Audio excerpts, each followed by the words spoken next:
So here with Elizabeth again. Hopefully you've seen the first part where we were talking about being an ENFP and a teacher. And this is the second part of our conversation where we're getting into some of your insights with development.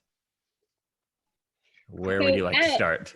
Let's just run through the cognitive stack in terms of what I found to be useful for growth.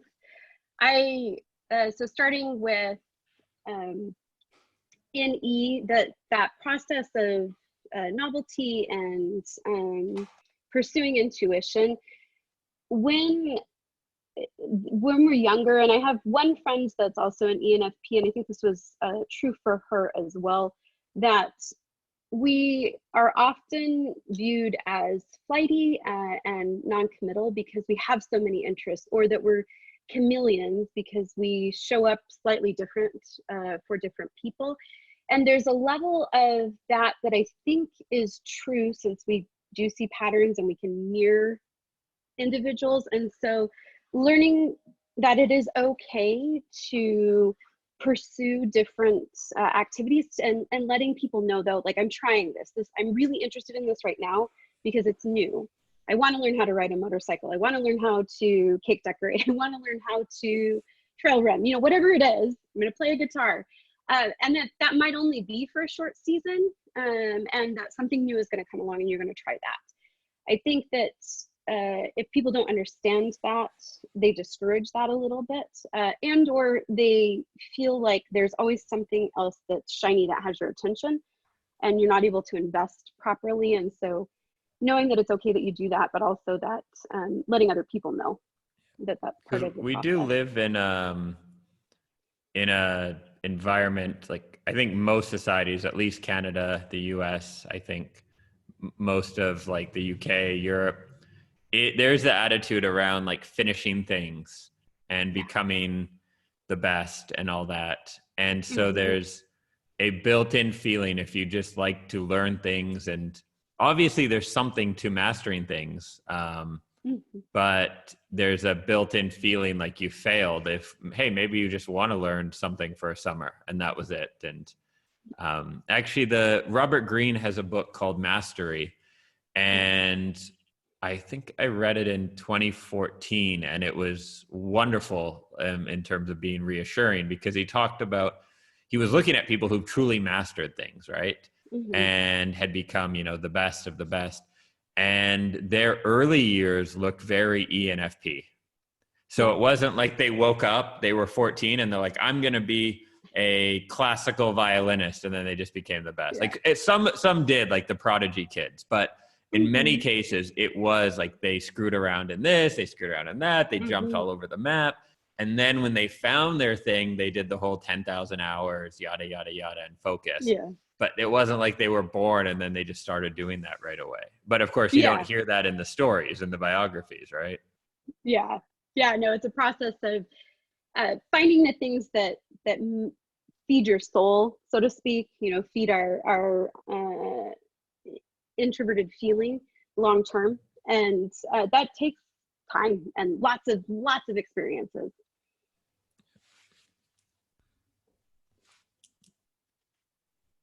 Continue. Yeah. Okay.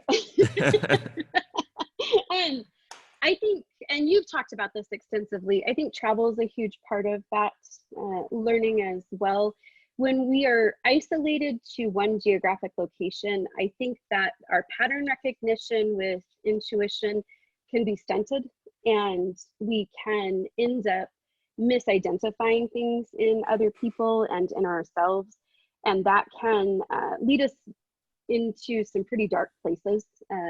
A lot of the people that I suspect that I've run across over the years that are probably ENFPs that are highly, highly manipulative, I think either have one of their two top functions that have been stunted. And so travel definitely feeds that, the need for novelty, but also of gaining new perspectives.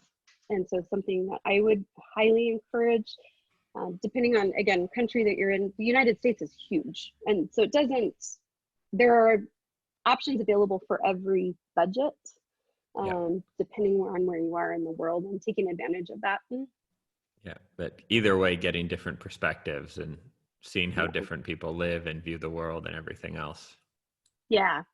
I think another piece with that intuition that's a huge leverage point for us is reading. And I am guilty of filling my life with too many things and not always taking time to read. But I think we are like little libraries in terms of absorbing pieces of facts and then being able to recall those.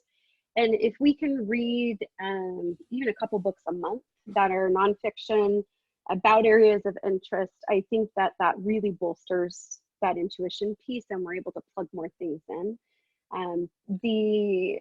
One of my heroes is a teacher at a private school up in Boise, Idaho, and she reads 3 or 4 books a week. And man, she has amazing perspective and just wisdom. Yeah. And a lot of it comes from that. So I think that piece, and then with authenticity and our introverted feeling, which is our second place in cognitive stack, one of the areas that I think is a huge pivot point for growth for us is learning to take downtime so that we can process. Again, because we love people, we love novel experiences, it's so easy to fill every moment of every day with something and with other people.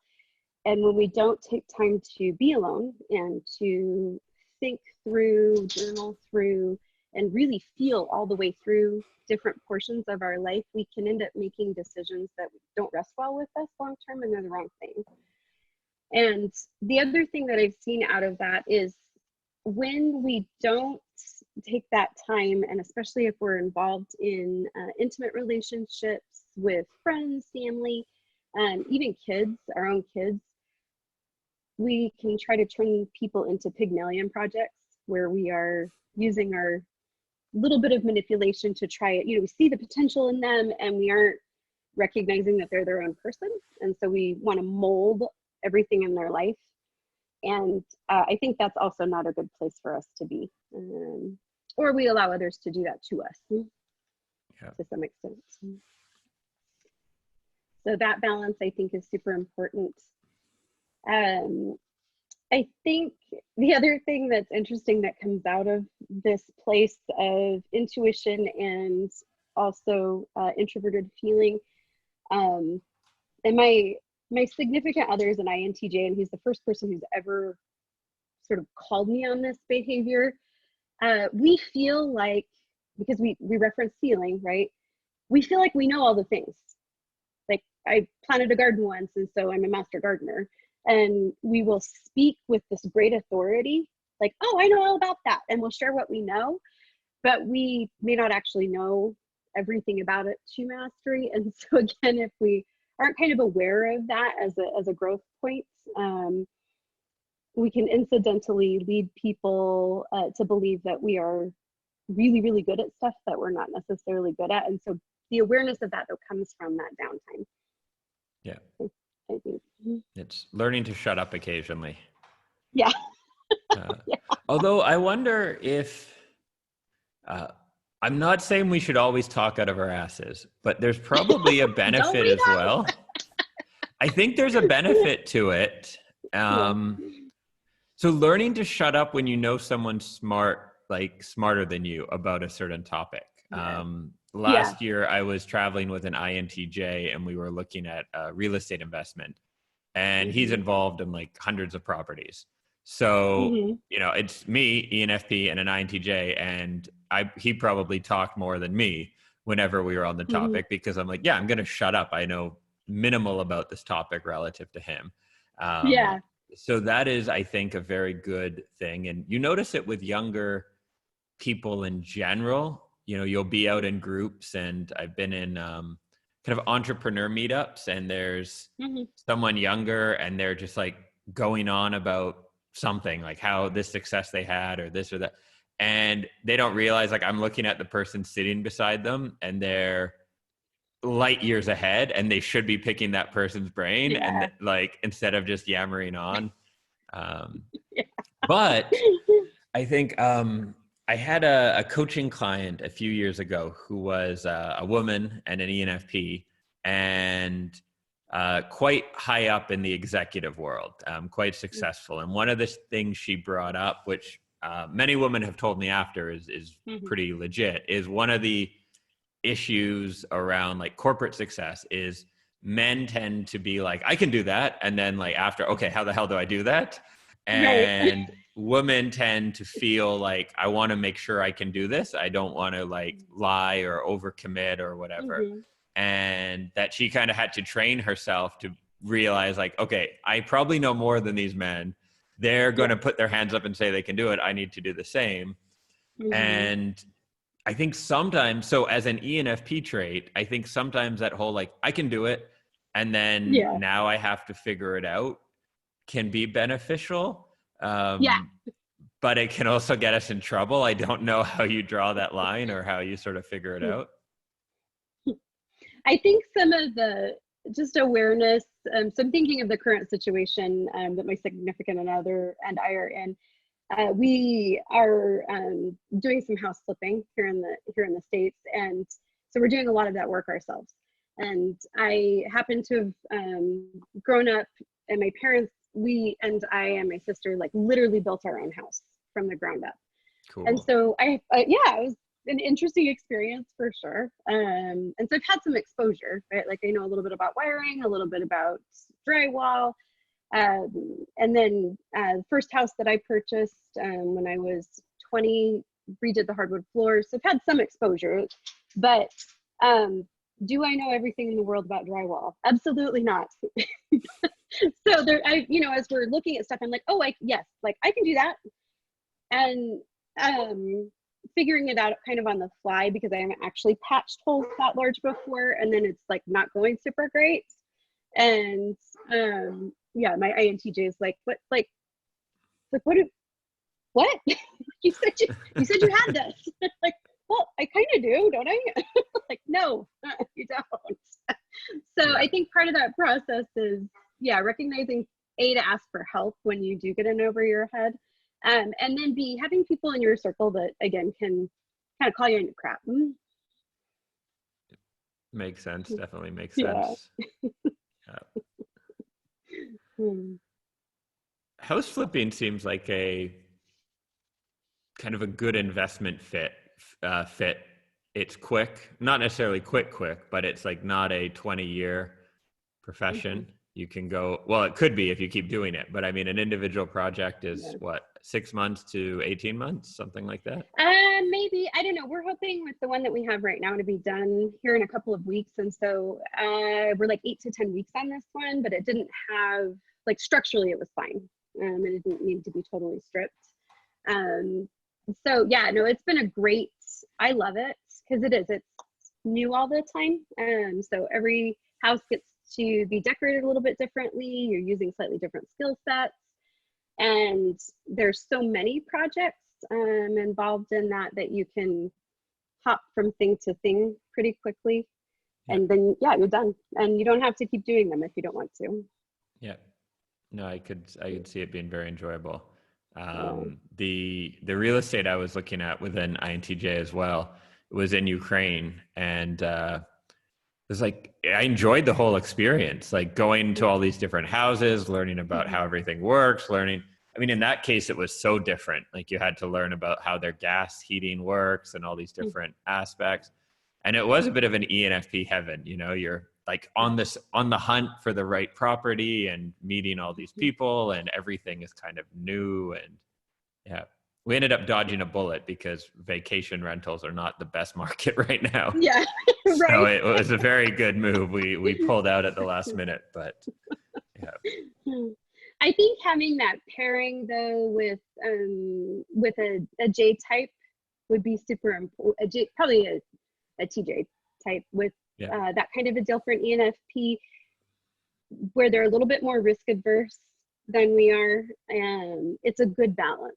Right? And they can be more of the hard ass for negotiating and just saying what you need done. And, I like to be friends with people, be friendly. And that's nice. I think if a seller sees that you're a good person, that's a good thing. They're more likely to want to work with you and everything else.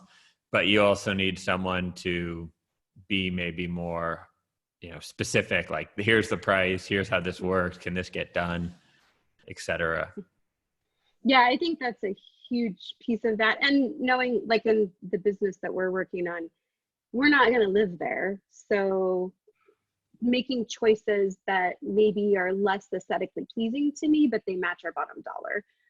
I have a harder time making that cut. We had the exact same thing where I was like, no, we could, like, maybe Gabby could fly here and we could paint it and do it. It's like, that's not going to affect rent at all. Like, it might actually hurt our rent, and like, there's no point doing any of that. Yeah. It's like these great ideas though, right? Yeah, exactly. So, those pieces of things I think are good. Something occurred to me when you were talking, and this process too of authenticity with I think business partners, with friends, and then in romantic relationships. Another growth point for ENFPs as they're maturing is to use that authenticity to learn how to speak directly and honestly about exactly what you need and exactly what you're feeling. But again, that takes time. You have to rest with that. I think when we're younger, there's a tendency to, because we talk out loud all the time, sounds like we're all over the place, or it sounds like we're okay with something and then later we're not, and that's very confusing for people. Yeah, we don't want to be decisive and say, I don't want to do that. And then especially NT types will be like, if they say, what if we went and had steak for dinner tonight? And we say, yeah, that could be something. That's our way of saying, maybe. And then they're like, but you said you wanted it. I brought it up and you said you wanted it. It's like, and they're not wrong in that conversation. They said, how about steak? We should have said, I don't want steak, or I want steak, Yeah, I think go ahead. I was just going to say, any tips for that in terms of developing that ability? Because I do think it's a very important part of our growth, and getting there smoothly. I think taking a moment, learning how to take a breath before you respond to anything, and that it's this very conscientious choice to do that, so that you can decide, do I actually want steak, or was I wanting to go have Thai food? And especially with bigger decisions. So start with something small, and then it takes an amount of courage to just be super honest and direct. Yeah. And we're uncomfortable with that, I think, because we know sometimes how that can affect people, but not everything has to be packaged. It is okay for us just to say, this is what I need, this is what I think and feel. And over the long term, people appreciate that a lot more. And then we don't end up getting into places where we're behaving poorly, having sort of an adult temper tantrum because it doesn't rest well with us. And that's. So possibly comes back to the theme of learn to shut up. It's like when someone brings something up, shut up for 3 seconds and think about actually what you want. Yeah.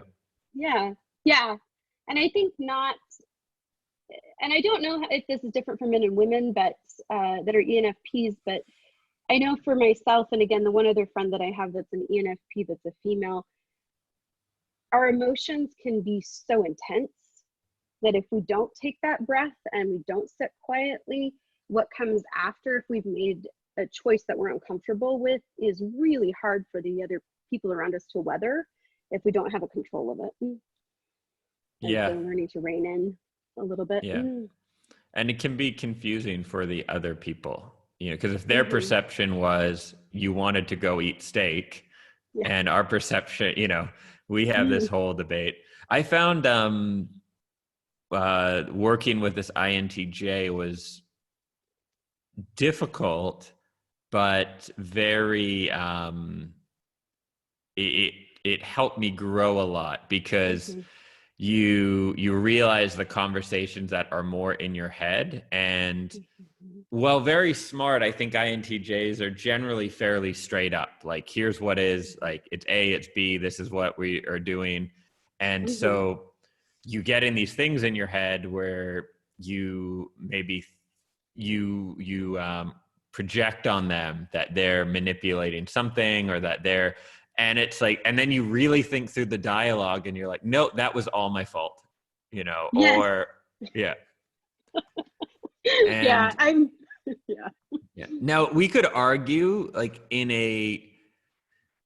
that there's a human responsibility eventually to go beyond just words. So like in a relationship, you should learn to understand your partner's body language and what they might actually want and what they might actually say. But I think in general, the way we've agreed as a society is like, look at the actual words you've said. And so Mhm. it can help to just reflect on that with ourselves. Even going back and reading like text message discussions, you can Mhm. find that what you think you said and what was actually said are quite different. So in your Yeah. head, you're like, I told this person this thing. I can't believe they didn't do it that way, or they said, Mhm. and then you go back and read it and like, oh, I can understand how they interpreted it Yeah. that way, or like, yeah, Yeah. I think that ties into our like third part in the stack, and in terms of growth, this is a lot of awareness. We Because we do think out loud before we've fully thought through things. Part of that is we do talk in abstractions, and so being aware of that, and that for more concrete types, that it doesn't really necessarily mean the same thing to them that it means to us. And so yeah, learning to clarify that language, I think, is a huge portion. So just double checking, like, can you repeat to me so that I know if you understood what it was that I meant? And sometimes you have to go at that a couple different times to make sure that everybody's on the same page. And it does help to have people in your inner circle that are NT or TJ types, so that they can help that process along. The other thing that I think is an area of growth for us, and this goes both in hand with that extroverted thinking process that's a little less developed for us, but also with authenticity, is that ENFPs, and I can't remember if I've heard you talk about this a little bit, or if I read it somewhere, we do outsource our decision making on other people. And we do this in big and small things. So, and there's a male ENFP that actually works for my INTJ that does this exact same thing. We'll go out to a restaurant to order, and I'll kind of know what I want, but I want permission to order the other thing, right? That I know is like less healthy for me. And so I outsource that decision on my INTJ by asking him what he's going to order, right? Like, what do you order first? And just some of that stuff, I think, is good to be aware that we're doing that. yeah. And then we're trying to talk out loud because we want somebody else to affirm one of the choices that we have in front of us, rather than us just making that choice. That's interesting. That's interesting. Yeah, I'm not sure if I do that or not. I've tried to become even more abrasive and cavemanish as over the years. This is what when I was asking about how you've improved that in terms of like telling people just what you want and being very clear. Yeah. One of my internal strategies, I'm thinking out loud now, so I haven't really thought through how to describe Yeah. it, but it's basically just to like caveman myself sometimes. Like, no, I want Mhm. steak. No, I don't want to do that. Yeah. And I'll have those conversations sometimes with Gabby where I'll just say more like, no, I don't want to do that. Mhm. And maybe not being as smooth as someone who's been good with saying what they want their whole life, who has Mhm. learned the nuance of it. Um, and just kind of being more, yeah, here's what I want. I'm just going to do it. But I have found even that it does train you to be decisive. Yes. Like, and it becomes easier. Like I would say I'm occasionally, if I'm not in a good headspace, like I'm tired or haven't slept Mhm. well, or I have a lot of moving pieces going on in my head, falls out the window. But generally, day to day, I think I'm getting better and better at being decisive and just, Mhm. being clear what I want. But it's, I think, a muscle, built over time, Yeah. and you need to be kind of well rested and, cognitively sound, let's say. Yeah, I think that's true. I think for myself as well, once that was something I became aware of, I've practiced that. I think, like you've articulated, it always feels to me like I am being abrasive because there's no packaging, and I don't do that as well as somebody else who just does that on an all the time basis. Um, And I think out of that too, then there have been times that I've had to apologize, and learning how to apologize has been important. Yeah. Oh, I overstepped That's that fair. one. Yeah. And it's tough too, because, you know, we're talking about TJ types, but then if you end up in a group where you do have a lot of P types, everyone's kind of doing that. You know, you get like four Ps going out for dinner and everyone's doing that dance. And yeah, it's, you know, the smartest thing is for one person to just be like, here's where we're going. Everyone shut up. Like, let's save our energy for like curing hunger or solving some world problem, not figuring out where to eat. But you can't do that dance really with that many people. And yeah, it's good to have somebody who's just willing to be assertive. And then I do love though that process of hanging out with a bunch of P's, and it just feels like stream of consciousness thinking, but in your like body movement. And that is enjoyable from time to time. Yeah, very true. Yeah. So I'm just looking over my notes. I think that the last piece of things that I would say in terms of growth is that it involves people. You know, we tend to, I think, be attracted to certain kinds of people, and we champion people often because we see the potential in them. And that's a beautiful thing. But there also needs to be an awareness that they have to be responsible for that in themselves, as we have to be responsible for our own growth. And if we are only championing their growth, that we end up in a weird place where we don't have boundaries, and we can end up quite codependent. And this is something that when I feel that coming from people, and this goes for all ages. Sometimes I have had students that get real dependent on my opinion and input in their life. It freaks me out because it feels very trapped, like I'm trapped, and I want to just run from those folks. And so I think just being aware early on of that. That if we're what like, does that, I could see you do that. How would someone know if that's sort of one of their patterns? Because I'm stubbornly independent. Like since I was 10, I would do my own thing. So I don't think I've experienced that. What for someone watching who's like maybe at risk of that or has that pattern, what does that feel like, or what does that look like? I think it starts with advice. So if, you know, because we like to be involved in people's lives. So they will, and I'm thinking of some of my younger students, but then friends over the years too, that this has happened with, where they will constantly come to you for advice and need to come back to you for the exact same advice. And they just want to keep re-talking around a single point. And those people are painful. Oh, yeah. And so just learning to be like, I am not going to continue to have this conversation with you. You just need to make a choice. If you keep dating the guy and he keeps cheating on you, right? You know, what am I supposed to do here? Yeah, what do you want? So I've learned to just cut those conversations off, and not necessarily impolitely always, especially with in my work situation. I just like, my lunches are full. I need to eat, and I'll just walk away.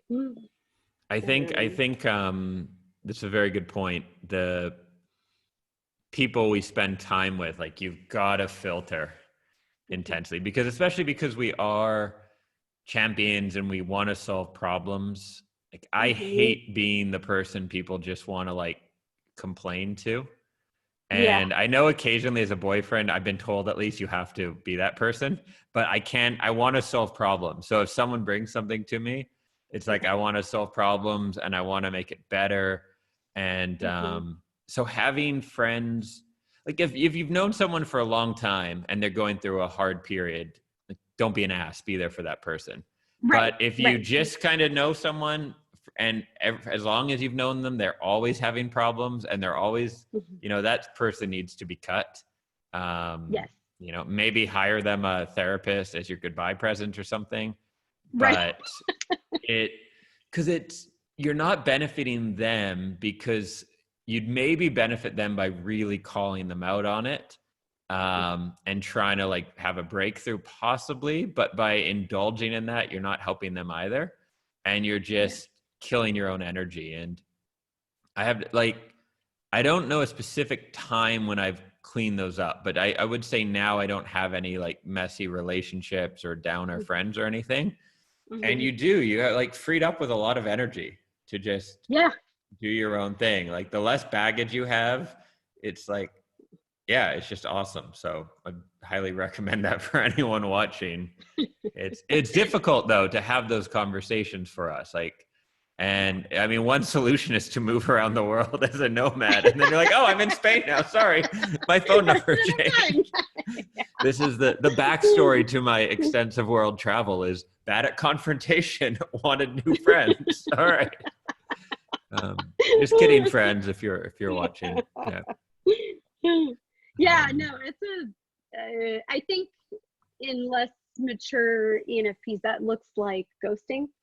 So they just like have completely disappeared in all areas. And I do feel like from an integrity standpoint, that's not a healthy behavior, and that we should learn to have those conversations. But I think it is part of that too, is just not engaging in them and learning to not engage. And okay, I've talked to you once about it, like, fix it. I don't have anything else to say. Yeah, definitely. Cool. This has been wonderful. Yeah. Anywhere you want people to stalk you, you don't have to. But if you have like an Instagram or something, you want a bunch of really enthusiastic people commenting on your pictures. I think my Instagram is under cop, like a police officer, cop with 2 P's, ELIZ. I mostly post pictures of my dog and my boyfriend's dog and our so if any ENFPs out there like dogs, when we post the video, we'll let you know, and you can check in the comments if people have questions for you, if that's okay. You can respond on YouTube and that. I know Alex has connected with a few other ENFP engineers. I've been getting CC'd on their emails back and forth via the video. So if people want to reach out, that'd be great. cool. We'll stop the recording now.